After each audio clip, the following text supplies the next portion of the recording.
Salut, bonjour à tous et bienvenue sur Chainsword, la chaîne du Wargame et du sel. Petite présentation, le pitch des Battle Brothers, pardon. Est-ce qu'on s'en foutrait pas un peu d'ailleurs? Bon, aujourd'hui, qu'est-ce qu'on va faire? On va parler des règles et spécificités de cette faction à Grimdark Future.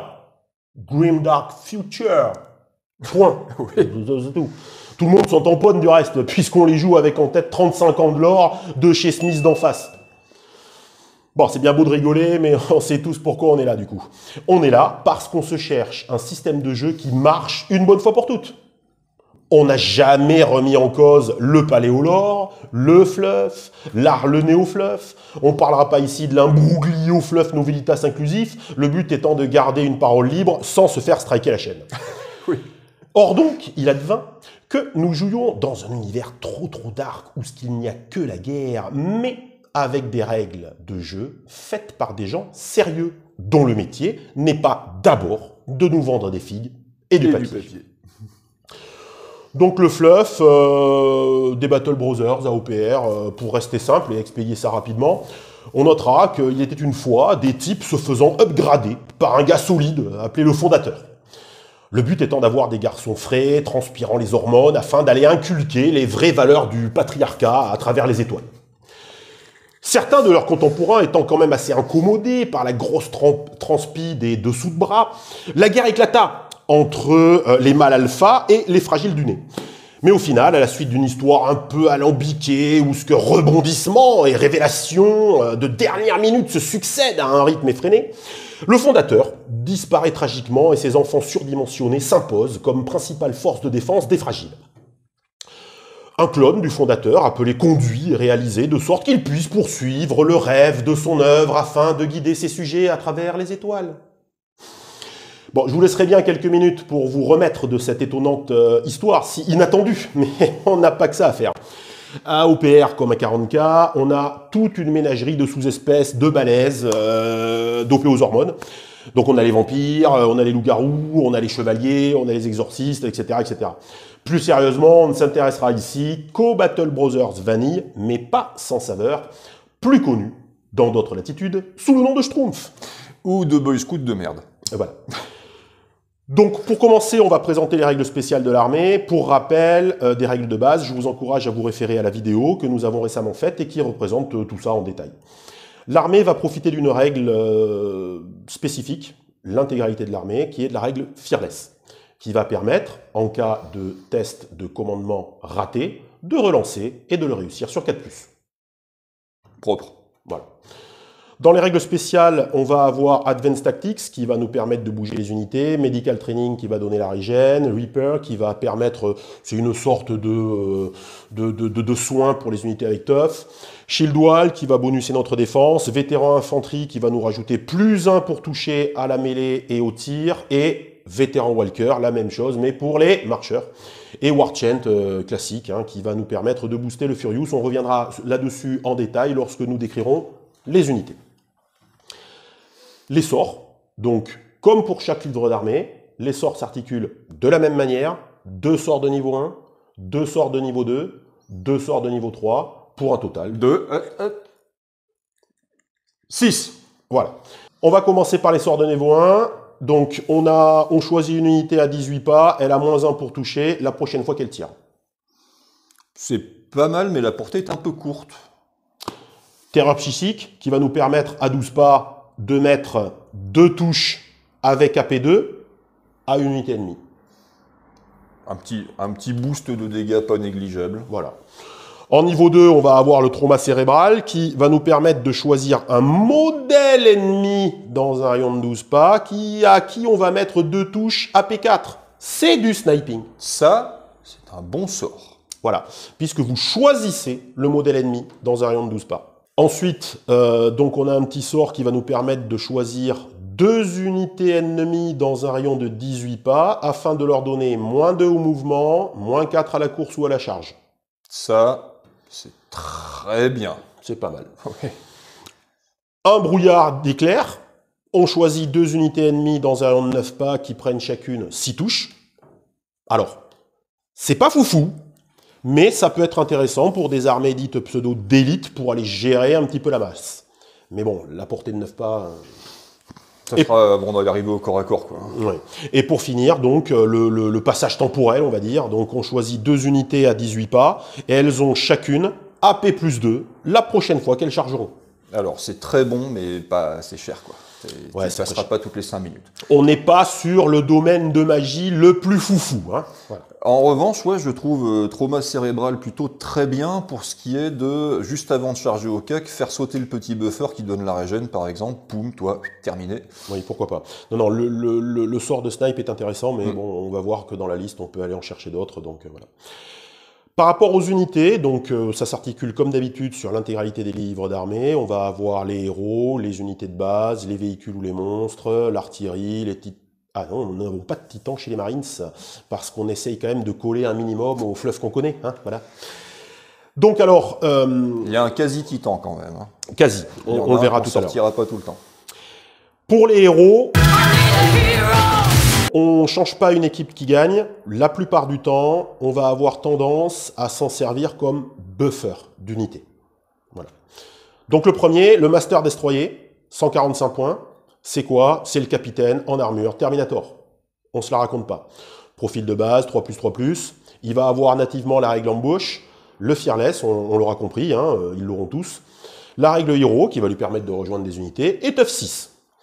De base, et c'est très intéressant, pour ce type de profil-là, il va avoir un équipement intéressant en la personne de ces 2 griffes énergétiques. Donc 8 attaques rending. 8 attaques rending pour une unité qui a un 3+, en qualité, c'est pas mal. Ça commence à tartiner pas mal. Alors, on le dira souvent, les héros EPR sont pas particulièrement létaux. Celui-ci, ça va, il se défend bien quand même. Hein. De base, nativement, on sait qu'on peut le placer. Qu'est-ce qu'on veut en faire de ce capitaine en armure Terminator? On peut en faire basiquement un chapelain, un apothicaire, un maître archiviste, etc. Donc on va le voir, les différentes options qui s'offrent à nous. Preacher, Warchant, on décide d'en faire un chapelain, il rejoint une unité, et lorsque les 6 croquent, ben là en fait ça sera les 5 et les 6 si les gars ont la règle Furious. Et si tu ne l'avais pas, et si tu ne l'avais pas, ce sera les 6. Ça te la donne. C'est pour le CAC. On a la règle de réparation qui va nous permettre, pour la modique somme de 35 points, on y reviendra peut-être plus tard, ça veut dire que si des grosses unités d'infanterie ATEUF ou des véhicules, donc ATEUF, ont perdu des PEV, sur 2+, sous réserve qu'ils soient à 2 pas, on peut la rajouter un des 3 points de vie. Alors ça ne permet pas de ressusciter un mort. Non, hein. Des unités entamées uniquement. On a les sempiternels archivistes, donc Caster 2 ou Maître archiviste Caster 3, et enfin... basiquement, lui donner le rôle de capitaine, et avec cette règle d'Advanced Tactics... Pour 50 points. Et alors, elle les vaut. Oh, oui. Elle les vaut. Excellente règle, vraiment. Elle les vaut parce qu'une fois par activation, avant ou après avoir bougé, mais avant de tirer ou avant de contacter, on choisit une unité ennemie dans un rayon de 12 pas, et on la fait bouger de 6 pas. Voilà, donc tu pointes une unité de collègue et... ça se déplace. Les griffes énergétiques qu'on peut remplacer par un bouclier de combat pour moins 20 points, tout en lui laissant une paloufle libre, et un fulgurant. Donc 6 attaques AP1, 6 attaques AP1 à 24 pas, pour 50 points, c'est cher, mais c'est quand même 6 attaques AP1. Ouais. C'est 6 attaques AP1. Ça fait quand même un volume de tir intéressant. Oui. Voilà. Donc du coup, on notera que le fait de l'équiper de la sorte nous laisse une main de libre. Et cette fameuse main de libre, donc ces 4 attaques vanille, on pourra les remplacer par un marteau, une épée, un point tronçonneur ou un gantelet. Alors, vous l'aurez noté, vous le verrez, hein, ici on n'est pas à Warhammer. Donc le marteau de guerre ici, c'est pas foufou, hein, c'est 2 attaques, blast 3, hein, réglé. Il n'y a même pas une petite PA? Même pas. Même pas. Donc on l'oubliera bien vite. Hein. On va plutôt s'attarder sur l'épée énergétique qui va vous permettre de diffuser 4 attaques AP1 rending. Vous savez que j'aime bien cette règle de rending. Le Chain Fist, donc 2 attaques AP2 Deadly 3. 2 attaques AP2 Deadly 3. C'est le AP2. C'est le AP2 avec le Deadly 3, c'est compliqué. C'est pas assez. Voilà. Et pour finir, le gantelet, 4 attaques AP4. Je sais que tu aimes bien les attaques AP4. Ah, moi, j'aime bien le truc qui tu dis à ton adversaire, quoi qu'il arrive, tu sauvegardes à 6. Voilà. C'est ça, c'est pas mal. Voilà. Et c'est surtout, souvenez-vous-en, le volume d'attaque. Mes 4 attaques AP4, c'est difficile pour moi de les laisser tomber pour 2 attaques AP2. C'est pas le même prix, 25 contre 30, mais le delta se justifie immédiatement, il n'y a pas débat. Et bien sûr, on pourra donner à cette unité la capacité d'infanterie vétéran, de telle sorte qu'elle touche en mêlée et au tir à +1. On ne change pas la qualité, donc les tests de commande se feront toujours sur 3+, mais on touchera à 2+, au tir ou au CAC. Ce qui est très bien dans la mesure où t'as pas énormément d'attaques à partir du moment où tu enlèves les griffes éclairs, donc les attaques que tu as, il faut qu'elles touchent. On a son petit frère, dans la personnalité du Master Brother. Donc pareil, Fearless, Hero, Tough 3, 3+3+.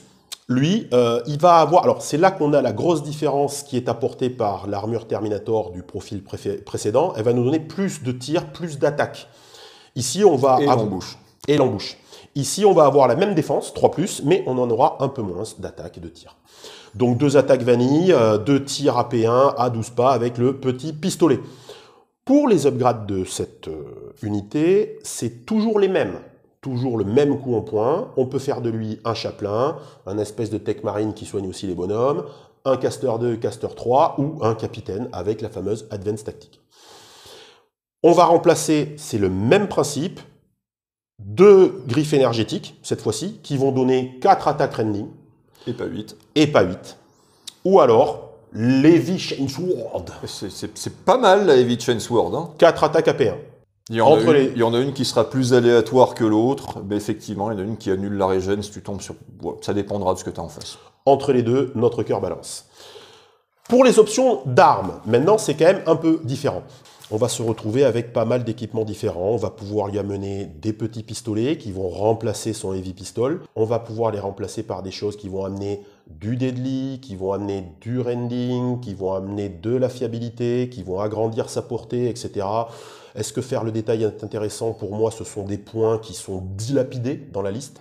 En revanche, je trouve, même s'il est cher, que le Storm Rifle de mètres... Oui, c'est toujours pareil. Gros volume d'attaque, longue portée, ça se discute.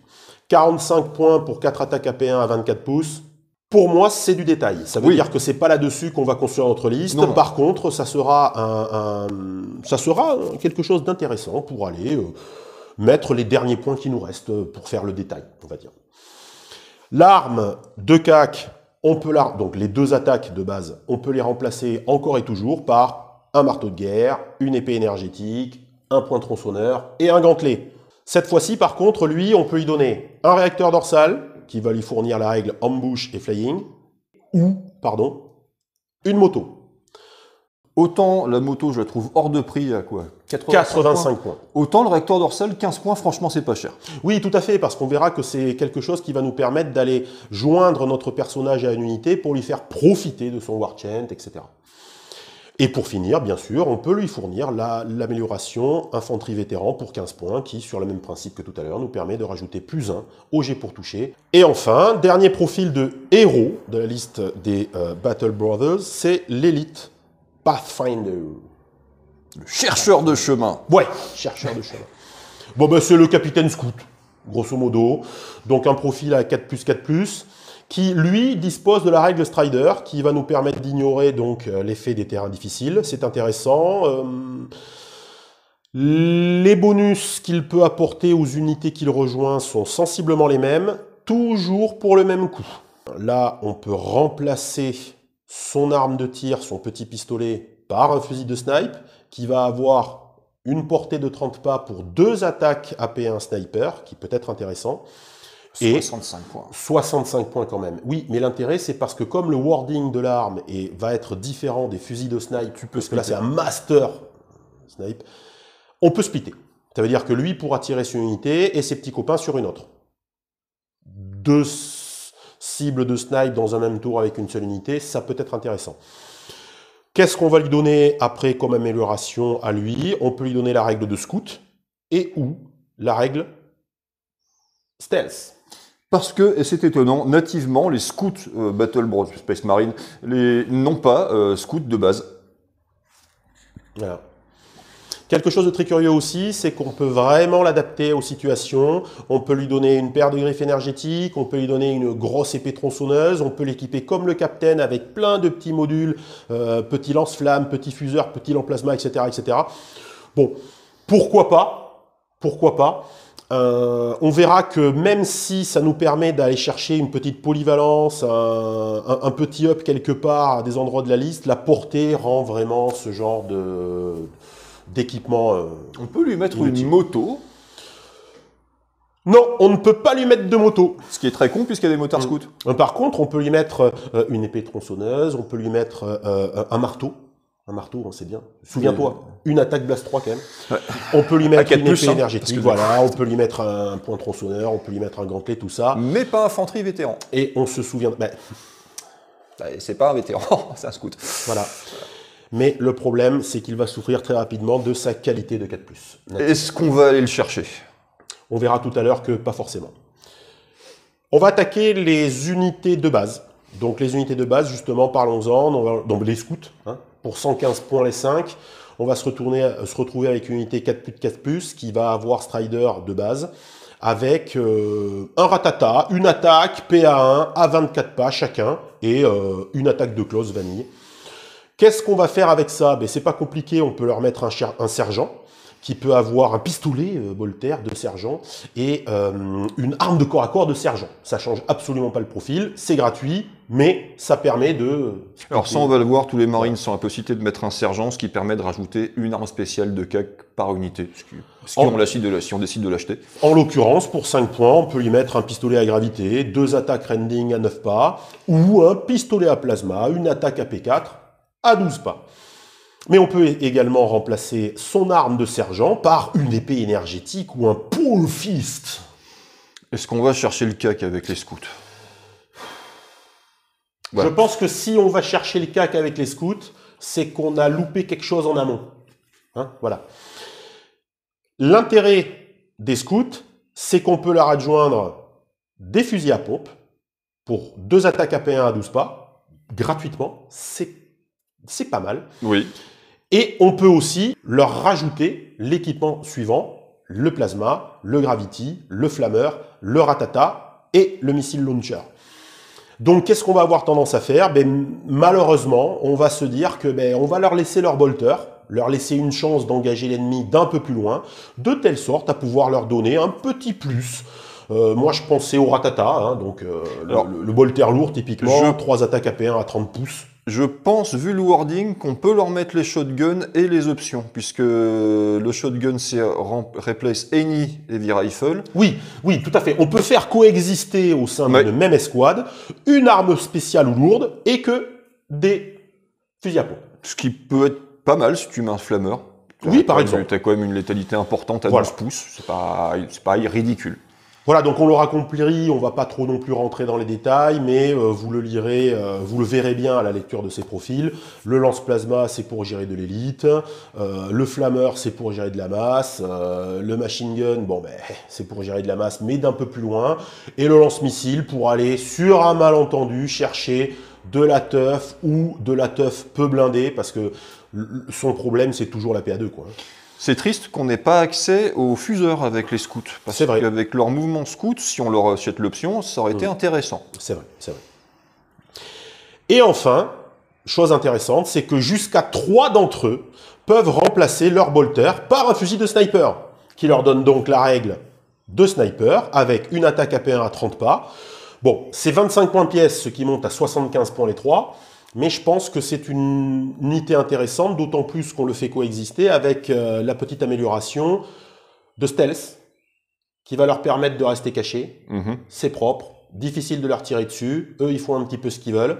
Et on se souviendra que la règle sniper à OPR est très très intéressante pour faire sauter certaines améliorations spécifiques d'unités ou certaines bulles d'unités. Donc l'unité de type, hein, l'unité de 2 frères de bataille, pour 145 points. Hein, donc ça va être la jauge de l'armée. 3+3+, une attaque de base chacun, un tir AP1 à 24 pas chacun. Donc ce sont des scouts, mais avec qualité 3+, défense 3+. Voilà, basiquement c'est ça. Les options d'amélioration d'unité sont strictement les mêmes. On va pouvoir doter l'intégralité des modèles de la règle d'infanterie vétéran, ce qui est pas mal. Cher quand même, hein, 50 points, hein, rendez-vous compte. Hein. Bah, surtout que c'est une unité qui a accès à quand même quelques options d'armes de tir, mais pas tant que ça, donc est-ce que ça vaut le coup de toucher à deux plus? Ouais. C'est compliqué, c'est compliqué. On va avoir donc la possibilité de choisir un modèle de l'unité et de dire, ben, lui c'est ma bannière. Tant que ce modèle, il est dans l'unité a plus 1 à ses jets de morale. Oui, bon, donc 2 plus 4 plus, avec Fearless, tu les démoralises pas, t'oublies. Par contre, attention, encore une fois, c'est un modèle à 1 point de vie. Donc, on repensera à la règle de sniper. Sur le même principe, on peut dire que l'un des modèles de l'unité est un apothicaire. Et il va donc donner à son unité la règle de régénération. L'accès à l'apothicaire, c'est 30 points pour 5 bonhommes. Si vous faites une unité de 10, l'apothicaire vaudra toujours 30 points pour l'unité de 10. Et ça te permet, puisque tu ne peux avoir que ou la bannière ou l'apothicaire, si tu fais une unité combinée de 10, d'avoir la bannière et l'apothicaire. C'est ça. Ensuite, bon, tu les bouges pas. Hein. Non. C'est compliqué. Ensuite, pour les options d'armement, même principe, on va en avoir un petit peu plus sur le même modèle qu'on connaît tous à 40K. Hein, donc les Marines, il peut avoir des armes spéciales, il peut avoir des armes lourdes, à concurrence de une arme par unité de 5. Donc là, pareil, on va les survoler rapidement. On a saisi l'idée. On peut avoir des lance-flammes avec la règle Blast qui nous permettent de gérer la masse. On peut avoir des fusils à gravité. On peut avoir des lance-plasma. On peut avoir le fuseur. Fuseur qui est très intéressant hein, parce qu'on va avoir cette fameuse AP4 et ce Diddly 3. Hein. On peut leur mettre un lance-flamme lourd qui, pour moi, est une meilleure option que le lance-flamme. Hein, oui. Parce que lorsque tu vas chercher du Blast avec une AP, c'est quand même plus sympa. Non, c'est 3 fois le prix quand même, mais... Bon. On peut mettre un multifuseur, on peut mettre un bolter lourd, on peut mettre un canon laser, on peut mettre un lance-missile qui ici, alors on ne l'avait pas relevé précédemment, mais c'est vrai qu'il faut noter que là, le lance-missile, c'est forcément du missile anti-char. On ne peut pas balancer notre blast à 30 pas, c'est forcément de l'anti-char. Enfin, anti-char AP2, hein, Diddly 3. On passe vite, pourquoi, sur la règle de l'Ocon, parce qu'elle est moins impactante sur les unités à qualité 3+, et on verra que c'est plus intéressant d'aller chercher le volume d'attaque sur ce type de profil. Le canon laser et donc le plasma canon. Plasma canon qui, malgré tout, comme sur tous les profils, va se payer. 55 points le tir à 30 pas de Blast 3 à P4. L'unité tactique de frères de bataille, c'est pas une unité Devastator. C'est pas une unité d'assaut. On va avoir plus tendance, même si c'est pas tout à fait vrai, à dire qu'ils vont servir de point de vie à l'arme spéciale ou à l'arme lourde qu'on va leur donner. Donc il faut bien réfléchir à ça. Il faut bien réfléchir à ça parce que ce sont des points de vie qui coûtent très cher. Ça va être une unité de ligne. Ça va être une unité qui encaisse. Une unité un petit peu tanky dans la liste pour 145 points. Donc typiquement, ça va être une unité qui va embêter notre adversaire, sur laquelle il va devoir dépenser des ressources. Et le gros avantage quand même qu'ont les Marines, c'est que même s'ils servent que, entre guillemets, de chaussons à l'arme lourde, le fait que tu aies quand même d'excellentes règles pour fiabiliser ton moral font que quasiment à chaque... Enfin, ton arme lourde restera et elle tirera. Oui, voilà. Donc voilà, c'est plutôt intéressant. Voilà. Non, pour vraiment utiliser des armes lourdes, vraiment pour avoir un volume de feu intéressant, pour traiter des menaces à distance, pour s'occuper de l'élite, des lourdes en face, on va avoir les frères de bataille, les frères support, hein, les support brothers, qui seront que 3. Les Devastators. Voilà, parce que ce sont des unités spécifiques. Donc 3 figurines pour l'unité Devastator, donc qu'on pourra doubler en mettant des unités de 6, tous équipés d'armes lourdes. Le profil toujours le même, et là, de base, seront équipés de lance-flammes lourds. C'est étrange. C'est étrange, mais voilà, tu le payes dans leur profil peut-être, je ne sais pas. En tout cas, voilà. L'intérêt, c'est qu'on va aller chercher cette fois-ci la règle Relentless, qui va nous permettre, comme on le sait, sur des 6, de croquer les touches. Sous réserve, cette fois-ci, qu'il n'ait pas bougé lors de ce tour. Ce qui leur fait un peu manquer de flexibilité tactique. C'est le souci. Qu'est-ce qu'on va pouvoir mettre dessus? Même principe, que des armes lourdes cette fois-ci. Donc on va avoir le multifuseur, on va avoir le bolter lourd, on va avoir le canon à gravité, on va avoir le lance-missile, on va avoir le lance-plasma lourd et notre fameux canon laser des familles. Paradoxalement, le choix va être très compliqué entre le volume d'attaque qu'on va vouloir les voir délivrer et la qualité de ses attaques. Pour aller chercher le Relentless, on va vouloir lancer un maximum de dés.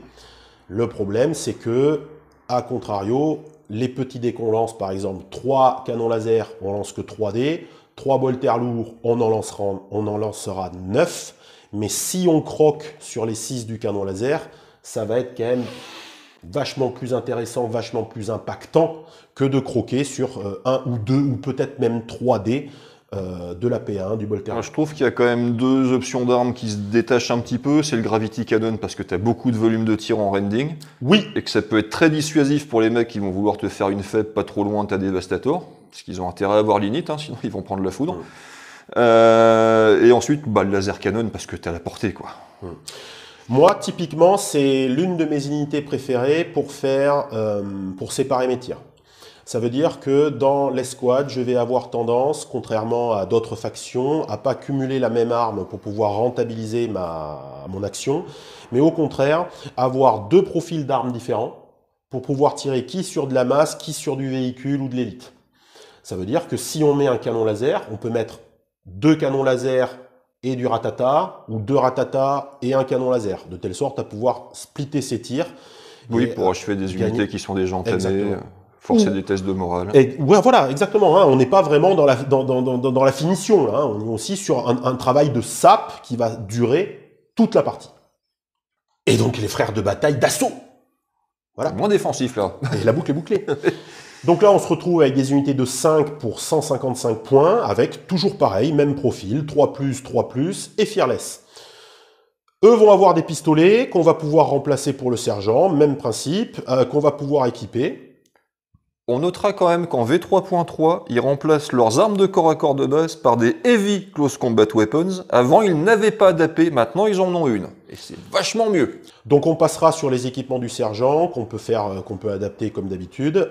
Sauf que là, bien sûr, on se souviendra qu'en tant qu'unité d'assaut, l'intérêt de lui mettre une épée ou un gantelet est quand même plus intéressante que sur les unités tactiques ou autres. Donc eux, nativement, ils sont à pied. On peut aller chercher le réacteur dorsal qui va donner à l'unité les règles d'ambush et de flying. Et donc, aussi, pourquoi pas, les deux sont possibles, leur mettre la règle de vétéran. Leur mettre la règle de vétéran pour leur permettre de closer un peu mieux. Quoi. Cher, mais beaucoup mieux. Cher mais impactant. OPR est un jeu alterné. Donc, c'est du à toi, à moi. L'intérêt avec ce type d'unité, c'est que vous pouvez les cacher de l'adversaire derrière un gros mur, un bloquant, vous l'appelez comme vous voulez. Même si tu n'as pas l'init. Voilà, faire votre jeu, tout ça. Et lorsque c'est à votre tour, choisir de les sortir. Auquel cas, l'adversaire devra se poser la question de les gérer ou de s'en aller. Voilà. On peut remplacer un des gros pistolets bolter dégâts et leur arme de close par un gros pistolet et un marteau, surprise, par une grosse arme Chainsword, comment on l'appelle ça? Et là, c'est très bien. Heavy Chainsword. 4 attaques AP1. Ouais, bah, il peut plus prendre de pistolet du coup parce qu'il a besoin de ses deux mains. Mais bon, on est là pour closer ou on l'est pas. Quoi, on s'en fout. On peut lui mettre une épée énergétique ou, encore une fois, une moufle. Je trouve les Heavy Chainsword très bien parce que ça fait du volume. Si tu fais une escouade de 10 et que t'en mets 2, ça te fait quand même 8 attaques AP1 de plus. Ouais, c'est pas mal quand même. On va leur mettre, il faut pas se leurrer. Hein. Qui foutra un chaplain. Voilà, on va leur mettre un chaplain avec réacteur qui leur donne la règle Furious. C'est pas mal. Alors c'est même un peu plus que pas mal, hein, pour être tombé souvent sur des escouades d'assaut Space Marine bien burnées, bien équipées. C'est beaucoup plus douloureux que ça en a l'air sur le papier. Hein. C'est vraiment, ça tape très très fort. Ce qui permet en fait, c'est la mécanique de jeu qui le permet. L'intérêt, c'est vraiment cette FEP qu'on peut réfléchir, qu'on peut travailler en amont lors du déploiement. On peut les faire FEP T2 en fonction de quand est-ce qu'on a l'init. Donc, on est presque assuré qu'ils servent à quelque chose. En parlant d'unités qu'on peut projeter, on va avoir les destroyers, donc typiquement les termites. Hein. Donc, 3 figurines, Tough 3, Ambush, Fearless, 3+, 215 points. Oui, mais, et c'est là que c'est rigolo, équipés nativement chacun de griffes énergétiques. Donc ça veut dire que pour 215 points, vous avez une unité qui développe 12 attaques rending. Qu'est-ce qu'on va faire? Même principe. Là, on va pouvoir leur mettre des boucliers de combat, moins 20 points, c'est normal, hein, Oui, mais ils alors, perdent quand par même contre, 4 là, points. qu'est-ce qu'ils encaissent? Là, c'est sûr qu'ils encaissent, hein, parce que là, ça ouvre donc mur de bouclier, qui fait qu'ils auront +1 à la défense. De plus. Wouh! Sauf si on leur tire dessus avec des sorts. Enfin, bon. Ouais. Du coup, on peut aussi leur mettre des fulgurants. Ça veut dire qu'ils vont remplacer encore une fois leur 2 griffes énergétiques par une moufle libre, hein, d'accord, et un fulgurant. Génial.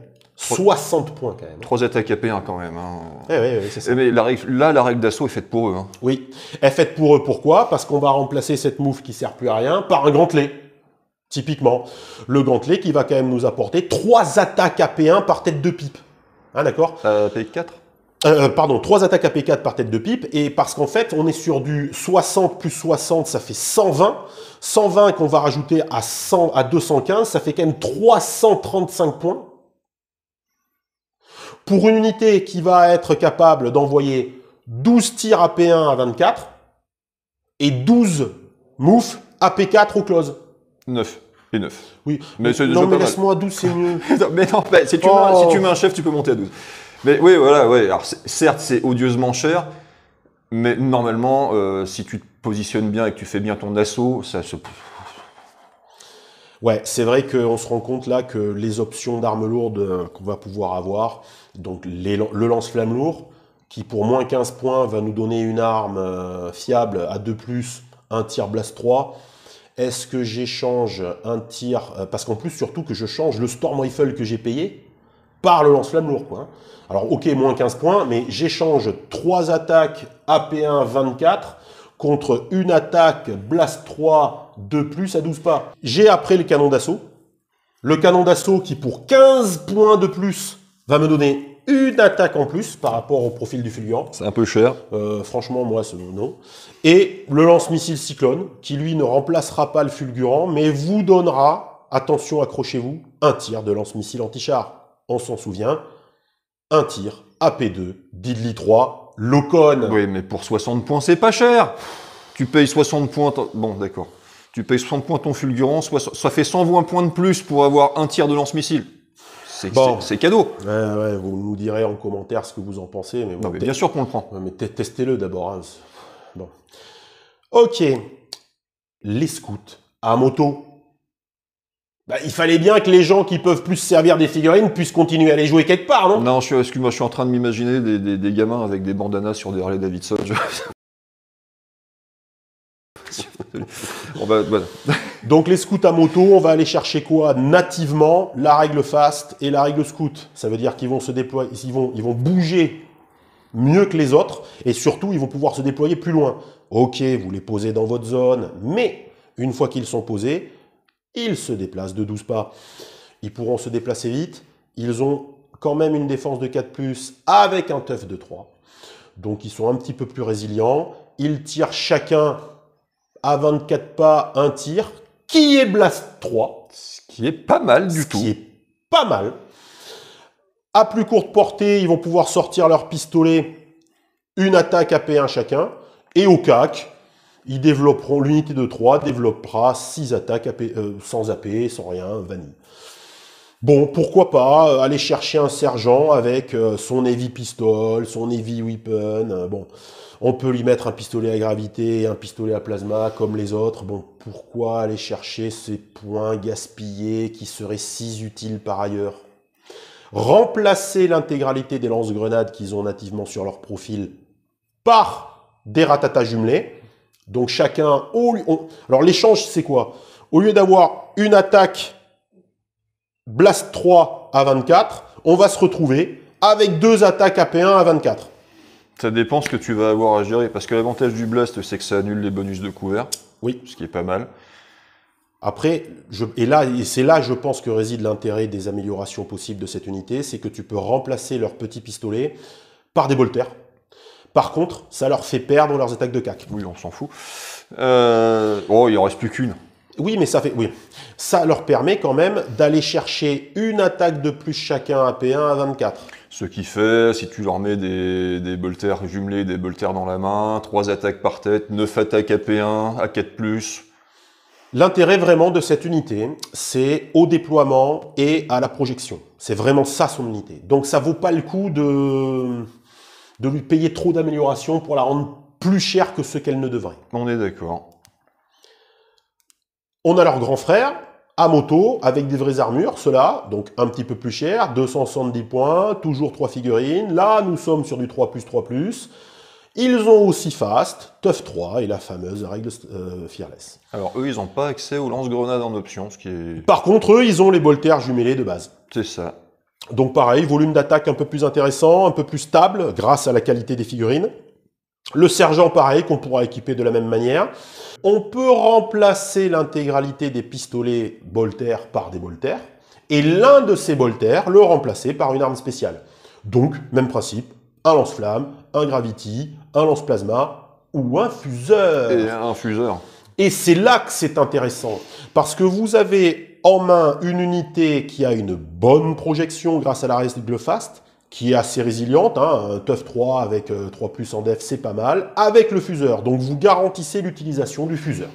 Est-ce que c'est pas un peu cher pour délivrer un tir de fuseur et quelques ratatas de saturation? On ne compare pas les unités trop entre elles, on essaye, on parle des améliorations de l'unité. Et c'est vrai qu'à la lecture du profil, choisir de lui mettre un tir AP4 de lance-plasma, un tir de Blast 3 à 12 pouces, ou un tir de fuseur, à choisir, je paye le fuseur. Mais c'est vrai qu'effectivement, on verra qu'il y a tellement de meilleures solutions que... Je suis pas très convaincu par les motos en règle générale. C'est pas mauvais en soi, mais c'est pas non plus foufou.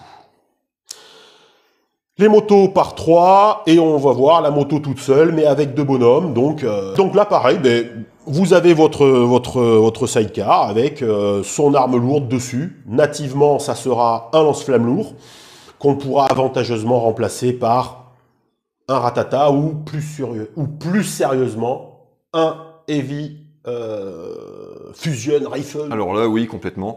Parce que déjà, 170 points pour 3+, Tough 6. C'est ça. Ça encaisse quand même plutôt bien pour un truc pas si cher que ça. Ça se dissimule plus facilement qu'une escouade de 3 motos. C'est tout petit. Donc vraiment, on peut le planquer n'importe où. Et puis, le lance-flamme, le fuseur, le multifuseur, le mec, il va falloir qu'il y fasse un petit peu attention quand même. Oui, parce que la portée est de 18 et pas de 12. Ce qui est quand même pas mal. Donc t'as fast, hein, tu rajoutes C'est ton ça. mouvement. Ouais, vraiment, la moto d'assaut... C'est un bon choix pour compléter une liste. Hein. Et pour que ton adversaire ait à se préoccuper d'un truc qui finalement t'a pas coûté très cher. Tout à fait. Parce que là, on insiste bien sur le multifuseur, mais bon, il y a le ratata, hein, 30 pas, 3 attaques AP1 pour le même prix. On va voir tout de suite après qu'il y a un truc vachement mieux pour faire du ratata en mobilité. Voilà. Les véhicules. Les véhicules, pas de monstres chez les Marines, des véhicules. Des véhicules, donc le Rhino. Le Rhino, hein.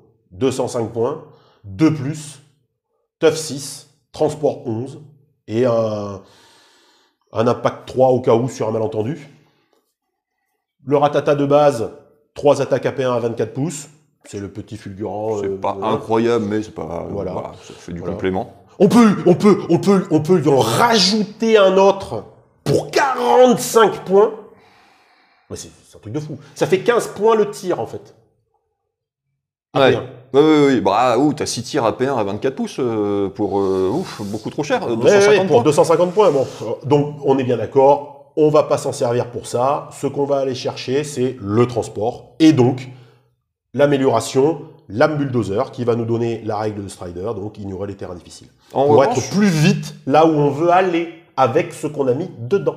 À 15 points pour le missile chasseur. Oui, mais il est limité. Oui, tu peux le tirer qu'une seule fois. Mais ça peut rendre ton Rhino plus menaçant que ce qu'il est réellement. Ça peut jouer un petit peu sur l'appréciation que va avoir ton adversaire. Alors moi j'ai toujours un problème avec les transports qu'on équipe pour le tir, c'est qu'ils ne peuvent pas tout faire. Non.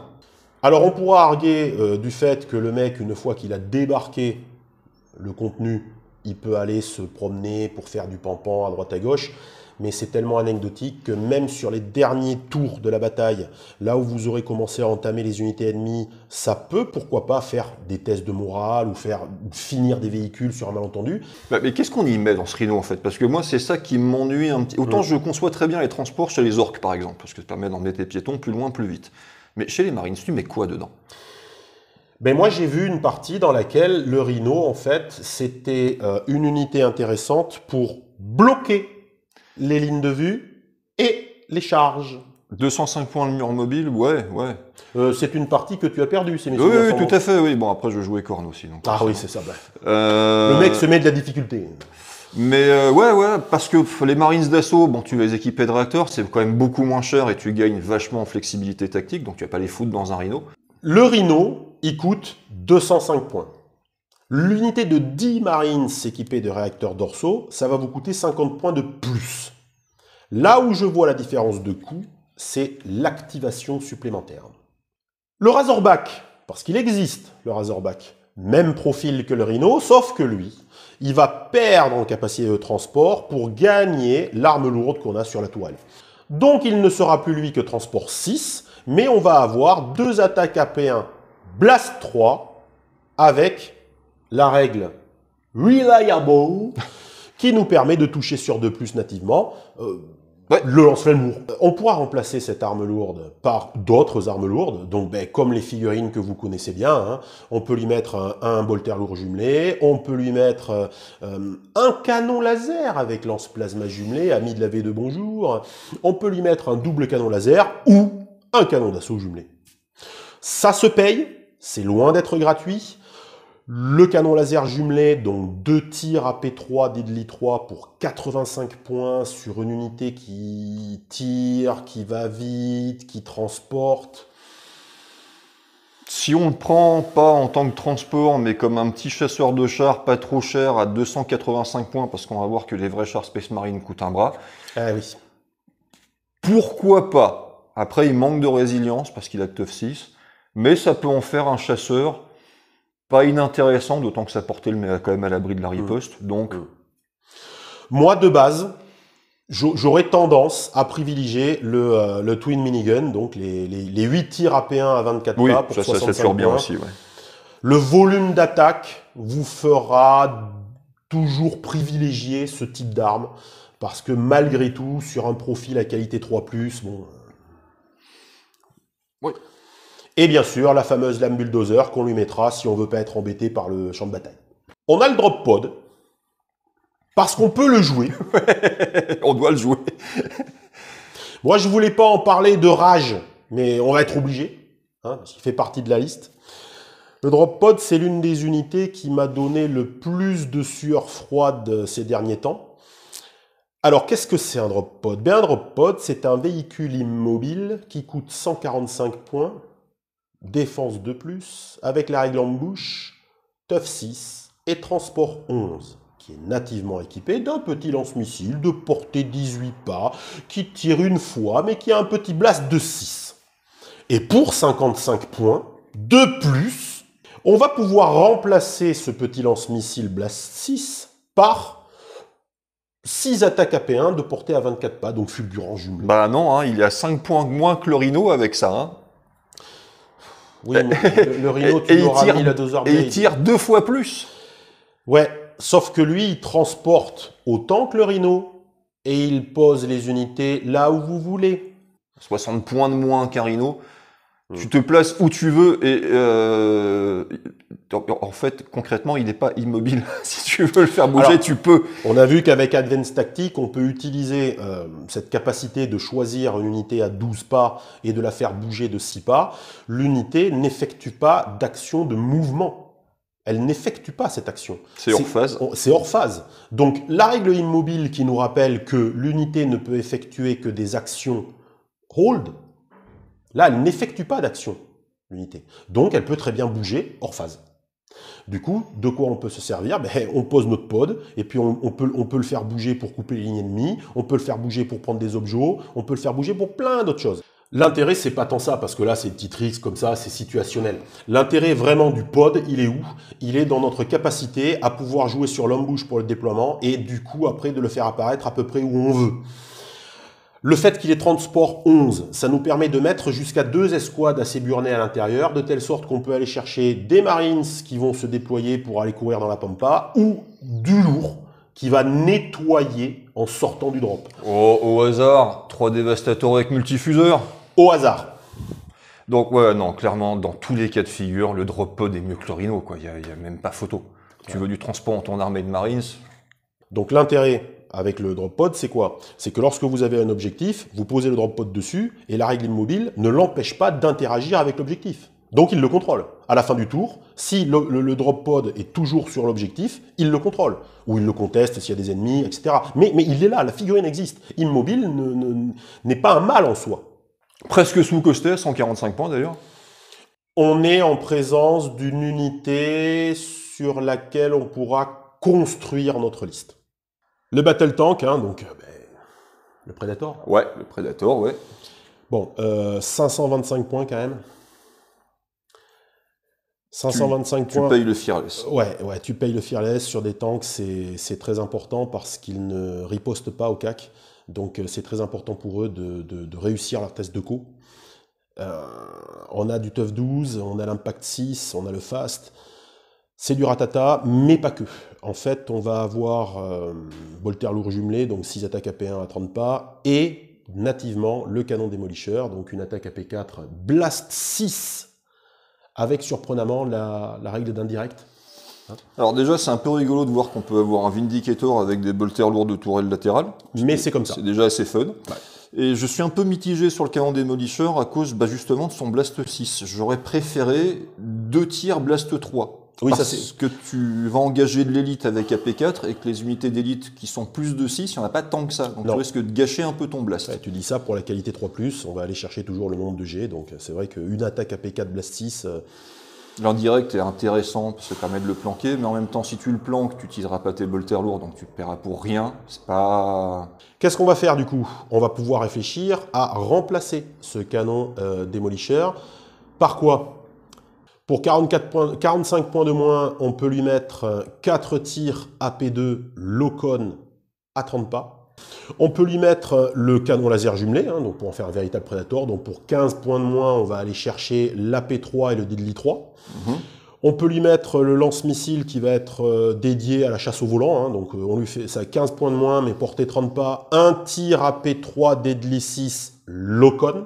Alors, tu réussis à le mettre dans le cul d'un chasseur, il va vite tomber en flamme. Maintenant, t'as qu'un seul tir, et c'est clairement contre les volants, et il n'y a pas grand monde qui en joue. Dans notre méta, toujours est-il qu'on n'en a pas beaucoup. L'autocanon, tout simplement, 36 pas de portée, 6 attaques AP2. C'est très bien. C'est très bien. Ouais, c'est une super bonne arme. C'est très bien. Et pour finir, le Whirlwind. Donc on va avoir ces fameuses 2 tirs Blast 3 AP1 direct. À 36 pouces, c'est une bonne option. Ouais, mais toujours pareil, on va se Tu retrouver... sacrifies un peu tes bolters lourds. Voilà, il y a l'indirect. Bon.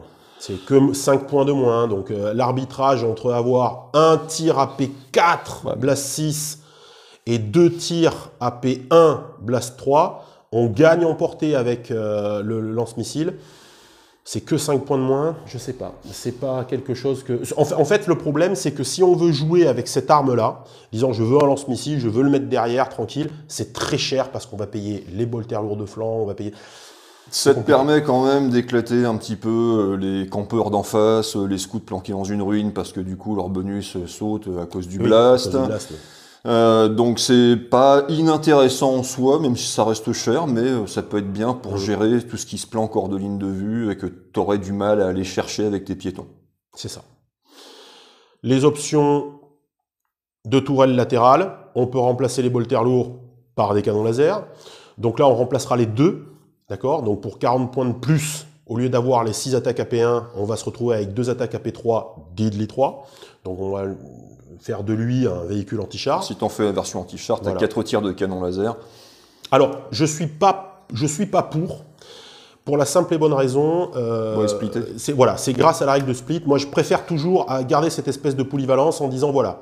Du coup, ce que je préfère faire, c'est mettre un canon laser jumelé et des bolters lourds ou des canons laser et l'autocanon. C'est vrai que dans la mesure où les Space Marines touchent bien, ça peut être utile de splitter, de moins spécialiser que dans d'autres armées où tu as besoin de tout mettre dessus pour être sûr d'avoir le résultat recherché. Tout à fait. On peut rajouter un fulgurant supplémentaire ou un multifuseur. Et on peut lui rajouter la lame bulldozer. Et le missile à tête chercheuse, donc pareil, qui a cette option d'être limité. Ça veut dire que pour 15 points, vous pourrez l'utiliser une fois par partie. Mais bon, là, tu vas largement claquer plus de 600 points si tu commences à mettre toutes les options. Oui. C'est un budget, hein, à 2000 points, ça s'arbitre. Hein. Ensuite, on a son grand frère, hein, le Heavy Tank. Donc, le Land Raider. Oui, c'est ça. Pour 735 points, donc nativement, pas possible de le positionner sur des parties à 2000. On va avoir donc un véhicule avec TUF 18, toujours cette règle Fearless, et la capacité de transport de 11, donc c'est le Land Raider. C'est presque le titan de l'armée Space Marine. Oui, on peut dire ça comme ça. Donc là, pareil, on va pouvoir l'équiper comme les figurines que vous connaissez très bien par ailleurs. On peut lui rajouter un multifuseur, on peut lui rajouter un fulgurant, on peut remplacer les tourelles latérales qui sont nativement équipées de canons à flammes, donc les lance-flammes lourds. Oui, 4 attaques de lance-flammes lourds quand même. À 18 pas, AP1, Blast 3, ça commence à faire. Les 18 pas me gênent un peu.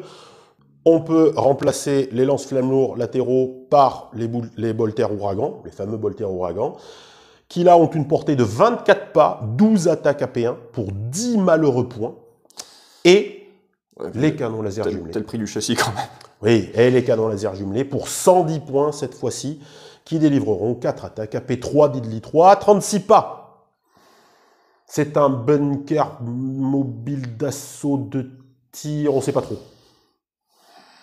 Dans tous les cas, c'est extrêmement endurant, ça a une puissance de feu considérable, ça a l'avantage que tu disais depuis le début que ça peut splitter, avoir de l'anti-infanterie et de l'anti-char, donc tu peux engager avec une force d'impact très conséquente 2 types de cibles différents.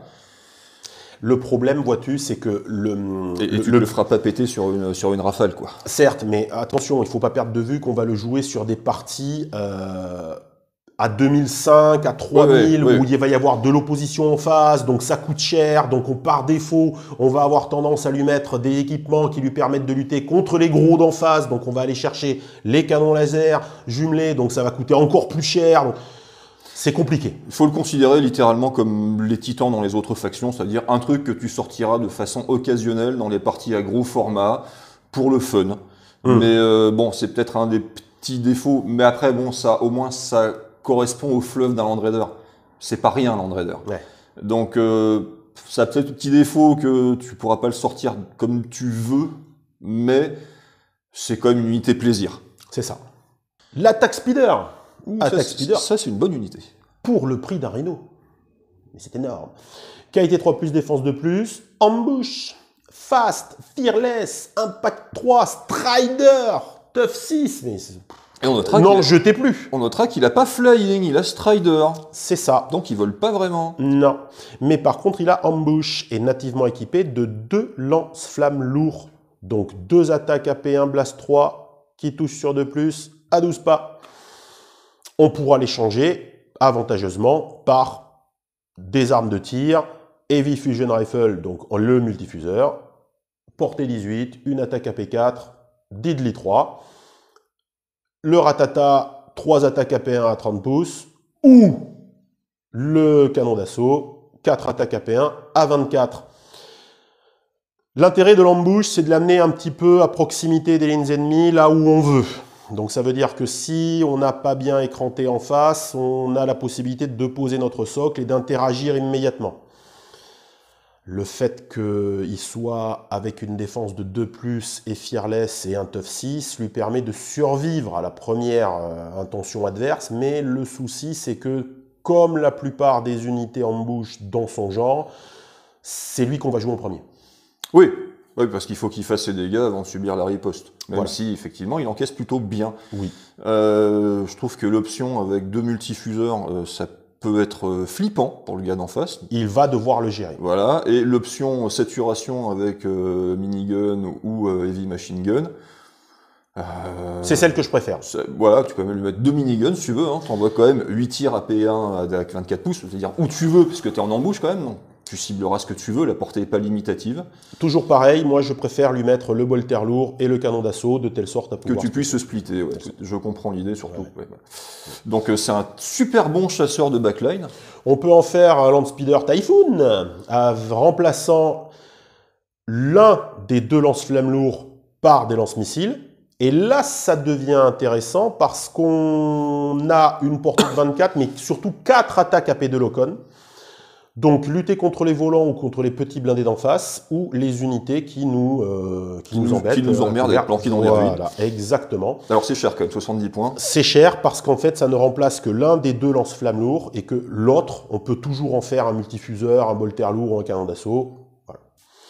Et en plus de tout ça, on peut lui donner la capacité de transporter jusqu'à 6 unités. 6 figurines, transport 6, pour 20 points. Eh ben, c'est pas si cher, 20 points. C'est pas si cher. Mais tu pourrais mettre une petite unité de tir pour voilà, vraiment apporter une menace et une force de frappe intéressante derrière. Donc non, je trouve que le Landspeeder est une vachement bonne unité. Pour moi, il y a quelque chose à faire avec ça. Tout à fait. Surprenamment, dans les véhicules, on va retrouver... Comment on les appelle? Les Centurions. Voilà. C'est un par un qu'on les prend. 180 points la bête. Avec Fear 1, Fearless et Tough 6. Qualité 3+, défense 2+, ça tank. Ouais. On va être équipé nativement de 2 fuseurs. Donc 2 attaques AP4, Deadly 3 à 12 pas qu'on remplacera vite par beaucoup d'autres choses. On peut en faire des Centurions de CAC. Mais on va avoir tendance à leur mettre des armes de tir. Donc pareil, on peut les équiper pour lutter contre la masse. On peut les équiper pour développer un certain volume de tir. On peut les équiper également de canons laser pour aller traiter les blindés adverses. 2 attaques AP3, Deadly 3 pour 80 points. C'est cher, mais le mec tient. Oui, oui, ça encaisse très bien. Bon, après, oui, ça commence à être un petit peu coûteux. C'est un petit peu coûteux. Ils sont vraiment en concurrence avec les Devastators sur ce sujet-là, hein. On peut les équiper d'armes de CAC, donc c'est vrai que les trucs drill, là, comment... Les perceuses. Ah, les grosses perceuses, là, 4 attaques AP4, mais c'est 50 points. Ils ont déjà 2 attaques de stomp AP1, donc ça a quand même pas mal d'attaques au corps à corps. Effectivement, il faut pouvoir les y amener. On peut leur rajouter des missiles, on peut leur rajouter des ratatas de torse. Bon, tout ça fait que ça grève le budget quand même. Après, ça en fait comme une bonne plateforme de tir qui est quand même bien endurante. Si en plus tu réussis à le mettre dans un couvert, à 2+, tu vas la conserver longtemps. Puis c'est pas très gros, donc ça se planque assez facilement. C'est pas inintéressant en soi, je trouve.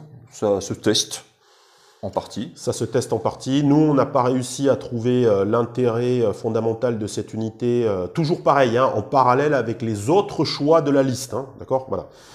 Et c'est vrai qu'on va lui préférer d'autres unités plus spécialisées à qui on pourra faire effectuer des actions beaucoup plus spécifiques.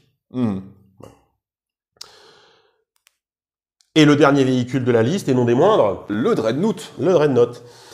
Le Dreadnought qui, pareil, qualité 3+, défense 2+, 355 points avec Fear 2, le Fearless et la Tough 12. La Tough 12 quand même. La hein. Tough 12. Voilà. Hein, voilà. Donc son fameux stomp, dont l'écrasement, 4 attaques AP1 et ces 2 points qui balancent donc un total de 8 attaques AP4. Ça tabasse dur. Ouais. Ça tabasse dur un Dreadnought. 8 attaques AP4, qualité 3+, on commence à discuter. On va remplacer les paloufs par quoi? Par tout l'équipement que vous connaissez par ailleurs. Donc on peut lui mettre un lance-flamme lourd jumelé, on peut lui mettre un multifuseur. Alors à noter que le multifuseur qu'on va lui mettre, lui, sera Deadly 6. Là, ça commence à discuter. Voilà, donc une seule attaque, AP4, Deadly 6 pour 35 points, ça se discute. La tourelle ouragan, 6 tirs AP1, mais ça coûte quand même 40 points. On va avoir le bolter lourd jumelé, on va avoir le canon d'assaut, on va avoir le lance-plasma, et pour finir, les canons laser jumelés. On peut quand même en faire un Dreadnought 2 tirs en remplaçant son autre point. Bras. Voilà. Par des lance-missiles. 4 attaques AP2 Locon pour 60 points, ça a un coût un peu excessif. Et l'autocanon jumelé, de telle sorte que, par contre, 95 points, ça commence à taper. On se retrouve avec une véritable plateforme de tir mobile qui va quand même réussir à délivrer un certain nombre de feux, parce que 6 attaques AP2 en conjonction avec 6 attaques AP2 de l'autre côté, bon, ça fait 12 attaques AP2 à 24, mais c'est cher. Alors, si on le met en concurrence avec les Predators, donc les chars, ça reste quand même un poil moins cher, ça tire quasiment aussi bien, et lui, il peut se défendre au corps à corps. C'est vrai. Alors, Donc, il aura plus que ses 4 attaques AP1. Plus Fear 2 quand même, hein, C'est donc pas il faut quand même taper dessus avant de commencer à perdre le corps à corps. Tu peux lui mettre vétéran, donc tu vas toucher à 2+. Pour 65 points supplémentaires quand même, il ne faut pas l'oublier. Donc là, oui, non, ça fait un budget considérable. Voilà. On peut changer les lance-flammes ou le fuseur, on peut mettre des fusions, on peut mettre... Bon, c'est bien, parce que la figurine qu'on a et qu'on a envie de jouer, elle a un fuseur, on va le lui mettre, elle a un multifuseur, on va le lui mettre. Toutes les options sont possibles. C'est très cool. Ça nous permet de nous lâcher sur le modélisme. Ça nous permet d'utiliser des figurines qu'on ne sortait plus par ailleurs à d'autres jeux. Moi, je le verrais vraiment plus comme une plateforme de tir en remplacement du char qui est vraiment hyper cher. Il est quand même un tout petit peu moins cher. Et ça tire quand même bien, et là t'es pas à la merci de 3 pinoufs qui arrivent en réacteur dorsaux et qui vont lui mettre une quiche pour le forcer à un test de co. Voilà. Il a pas fast, hein, on peut pas le projeter. Alors tu peux utiliser des facilitateurs de mouvement comme Advanced Tactics pour lui faire son 6 pouces gratuit hors phase, ce qui l'aide beaucoup à se projeter sur le terrain.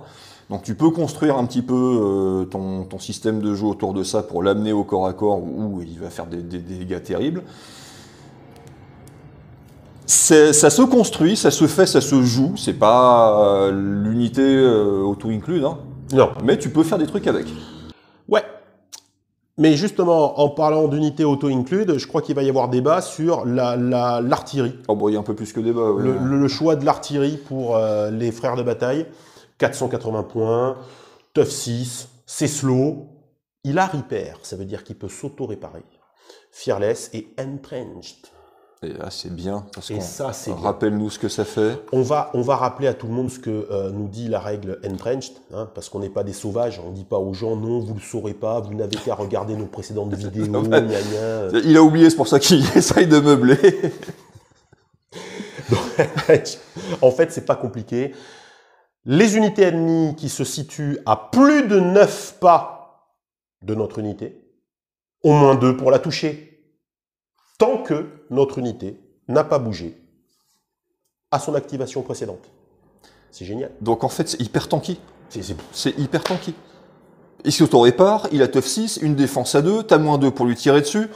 Bon, 480 points, rien que pour le tanking, ça les vaut déjà. Mais qu'est-ce que ça envoie en tir? J'allais te poser la question. Alors comme t'as pas tes lunettes, c'est moi qui lis. Hein? Dis le mec qui a des lunettes noires. Du coup, qu'est-ce que ça fait? Parce que ça reste bien en place, c'est pas mal.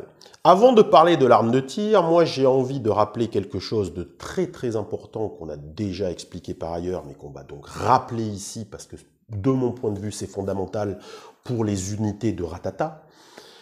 Il a une arme de cac.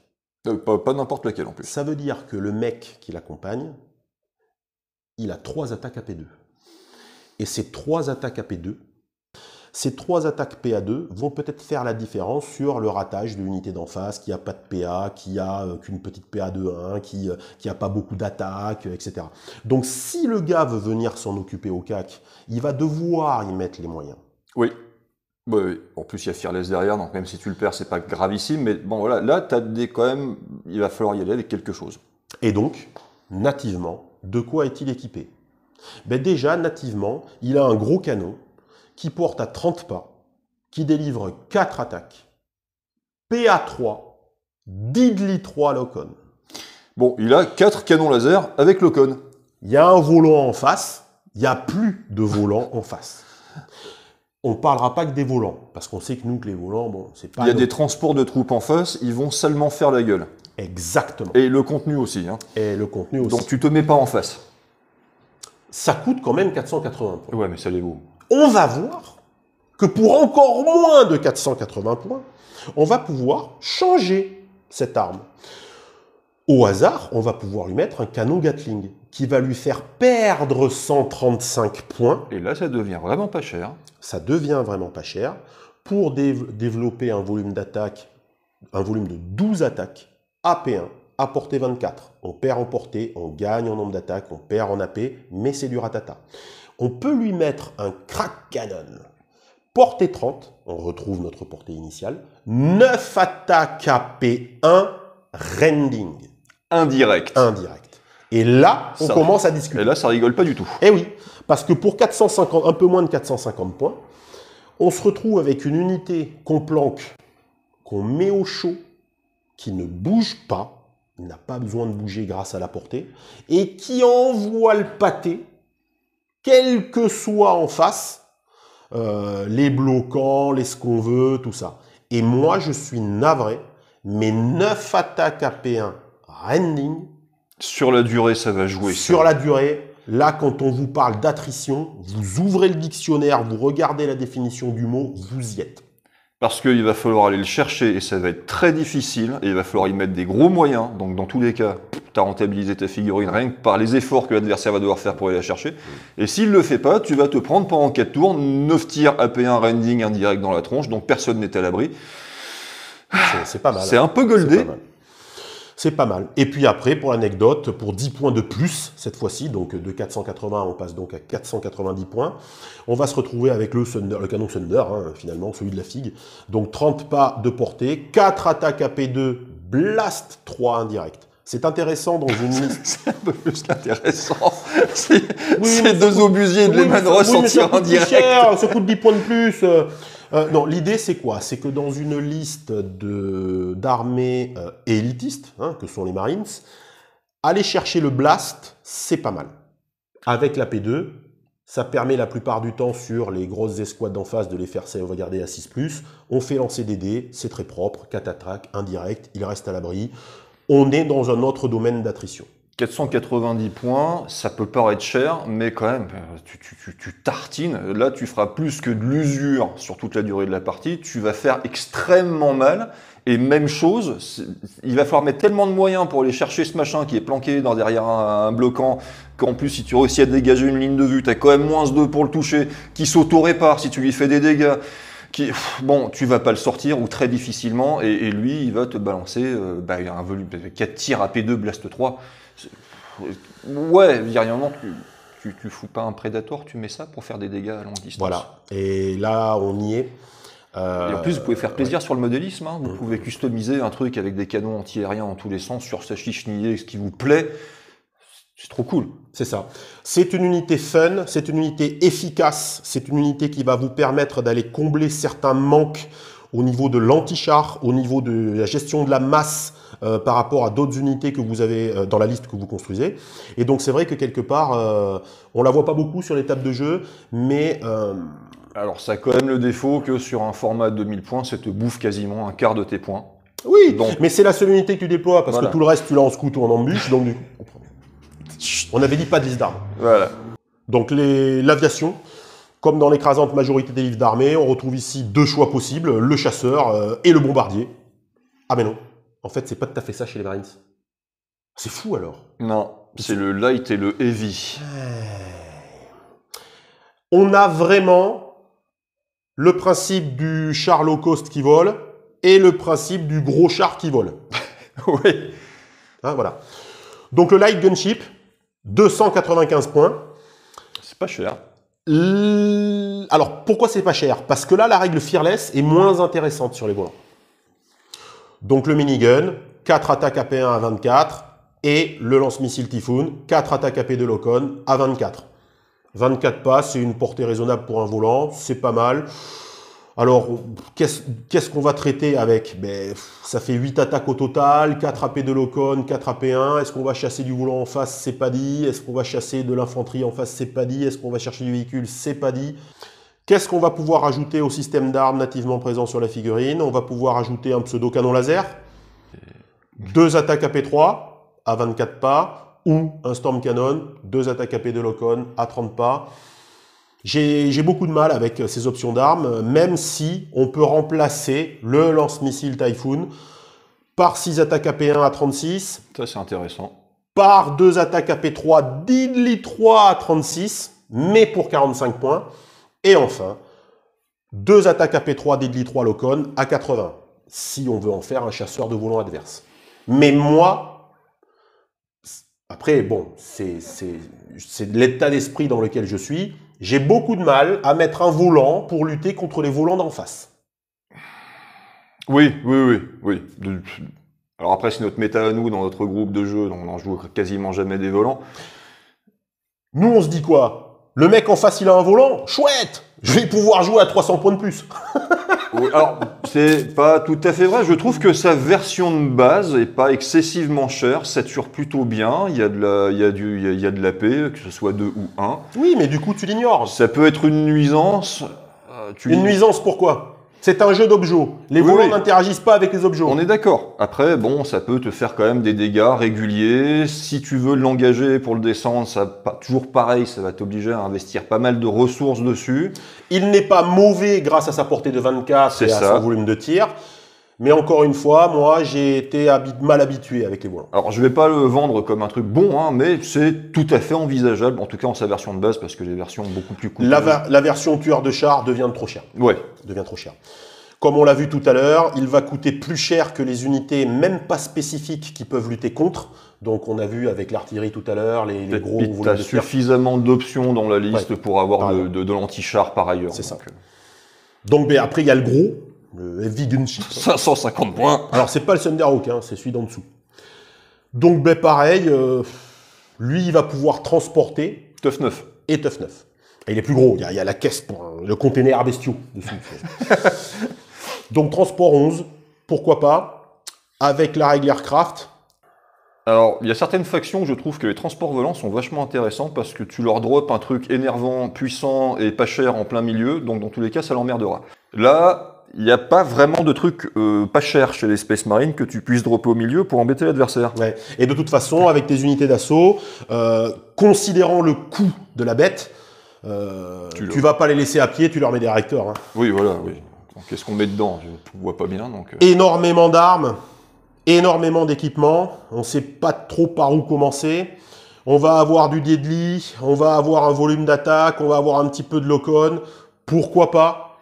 À quoi ça sert d'avoir 4 armes, 4 systèmes d'armes différents quand on sait qu'on peut splitter que 2 unités différentes? Bon, oui, hein, c'est bien, hein, ça fait un volume d'attaque. Mais le problème, comme vous pouvez le voir sur le profil, c'est que très rapidement, le deadly, on en a qu'un de tir. Et tout le reste, c'est du rat-attaque. Hein. Alors on peut rajouter des Twin Laser Cannon pour avoir un peu plus de deadly. Ça, on peut en faire un chasseur de char honnête, mais bon, presque 600 points équipés pour en faire un chasseur de char honnête. Bon, rigolo, c'est pas un critère d'achat. Donc, autant je trouve le précédent pas inintéressant parce que low cost et qui sature bien, autant celui-là, clairement... Et puis, qu'est-ce que tu fous dedans, quoi? C'est ça la question. C'est bien de payer le transport, mais tu mets quoi dedans? Pour faire quoi?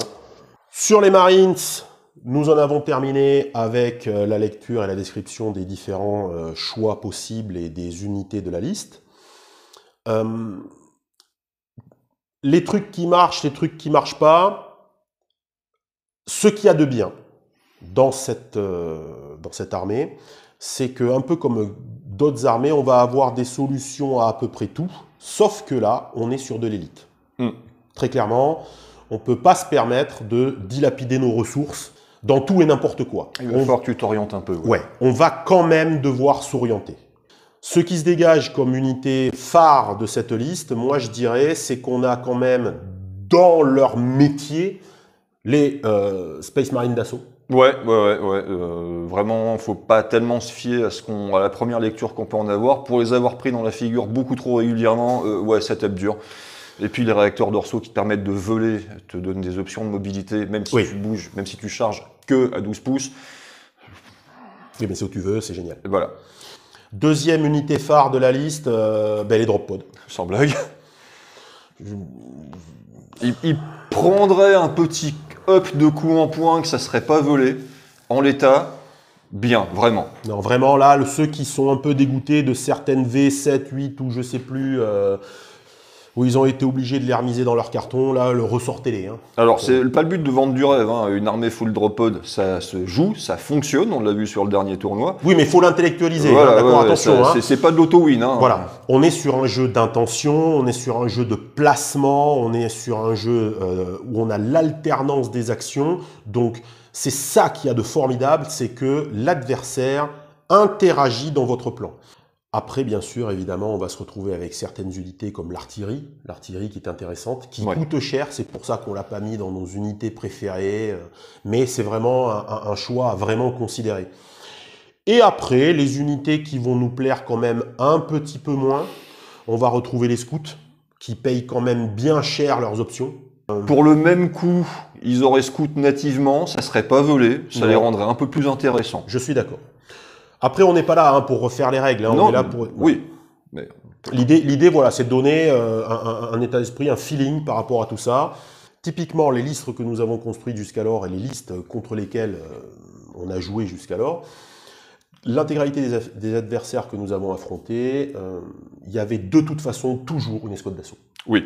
Toujours. Quelques escouades tactiques à droite à gauche pour faire de l'occupation de terrain, te faire disperser tes ressources. Souvent du pod. Voilà. Et encore, le Dreadnought, on est les seuls à l'avoir joué. Et les scouts, on les joue de temps en temps pour venir... ça sort un petit peu quand même. Apprendre aux joueurs à gérer des unités différentes, les placements pour les débutants, on va dire, entre guillemets. C'est vrai que la liste d'armées... Frère de bataille a ça d'avantageux, c'est qu'elle permet quelques petites erreurs de débutants quand vous jouez tranquille avec quelqu'un pour l'initier.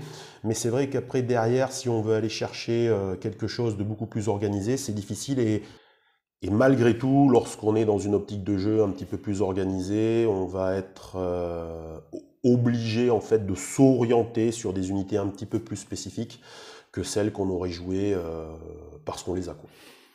Oui, mais après, l'armée de Marines, elle est bien parce qu'elle est facile à prendre en main. Elle est relativement permissive parce que c'est de l'élite, c'est de la qualité et que ça fonctionne bien. Mais que tu t'en lasseras pas en fait, parce que tu as plein d'options différentes et que tu peux faire des constructions lisses beaucoup plus pensées, beaucoup plus complexes. Donc, si la plupart des joueurs de toute façon qui migreraient de 40K vers EPR, bon, le Space Marine, c'est quoi? Plus du tiers des armées jouées à peu près, au moins. Donc vous ne serez pas embêté, vous trouverez une rejouabilité régulière avec les Space Marines, parce que c'est quand même assez touffu et qu'il y a plein de choses à faire intéressantes. Donc, d'autant plus que je me permets d'insister lourdement dessus, il s'agit là de la review de la faction vanille. Tout à fait. Marine. Derrière, on va avoir l'équivalent Blue Angel, l'équivalent Space Wolf, l'équivalent Chevalier Gris. Deathwatch. Là, on va pouvoir s'amuser pour aller chercher des armées, des unités, un gameplay différent qui nous correspond un petit peu plus. Et c'est vrai que là, on pourra se faire vraiment plaisir. Donc, l'armée Marines reste jouable, elle est là, elle est en place. Mais si derrière, on veut aller sur de l'assaut pur, parce que les escouades d'assaut vanille nous plaisent beaucoup, mais on veut vraiment une armée axée là-dessus, on va aller sur les Bloods, on va aller sur les Space Wolves. Bref, on en parlera très certainement lors d'une prochaine review de Codex. Et on précisera, juste pour ceux qui auraient un doute sur la question, une fois de plus, EPR, c'est un jeu agnostique en termes de figurines. Ça veut dire que si vous voulez jouer des Blood Angel avec un pan en bleu avec des insignes ultramarines, ça ne pose de souci à personne. Hein. Donc vous pouvez vous faire plaisir et aller piocher à droite à gauche. Hein. Bon, on a terminé, on a fait un tour complet, je pense. Et en tout cas, merci de nous avoir regardés. Pensez à vous abonner, ça mange pas de pain. Et puis surtout, n'oubliez pas que la poutre est éternelle.